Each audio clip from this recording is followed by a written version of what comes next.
I returned home after attending a family wedding, and on the counter in my kitchen, I found a Burger King paper crown that a child must have received when the parents ordered a meal for the child while the adults feasted on Indian specialties. I discarded the crown since that is usually what happens with a child's crown. It's used once or twice and later it's discarded. But as I reflected on the homily for today, I remembered that it was on the Feast of Christ the King that the Burger King crown was on the kitchen counter. And I was also reminded that other than me, few, if any, would think about a paper crown and its relationship to Jesus and his kingdom and the Feast of Christ the King. Well, the picture that Jesus draws for us today in the Gospel of Luke is not a pretty one. The crown that he alludes to is not a paper crown. It carries and alludes to sometimes heavy burdens. While Jesus said, or what he said would happen to people that follow him and embrace his teaching, came to pass. Friends and family members turned against him, turned on one another.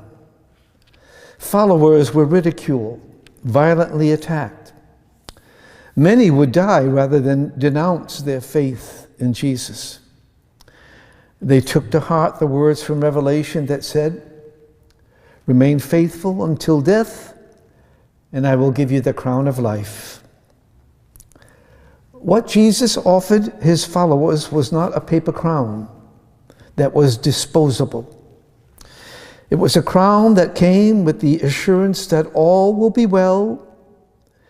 It was a crown that for some would be too heavy to bear. But he assured us all that if we persevered, we would prevail.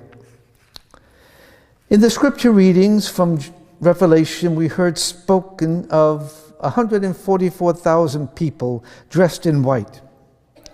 They were people who prevailed and persevered. They proclaimed their perseverance in song. We heard it said in the scripture today, the song of Moses, the song of the Lamb. Great and wonderful are your works, O King of the nations. And others would also sing as they did in the psalm, give glory and eternal praise to him, and sing to the Lord a new song for the wondrous deeds he has done.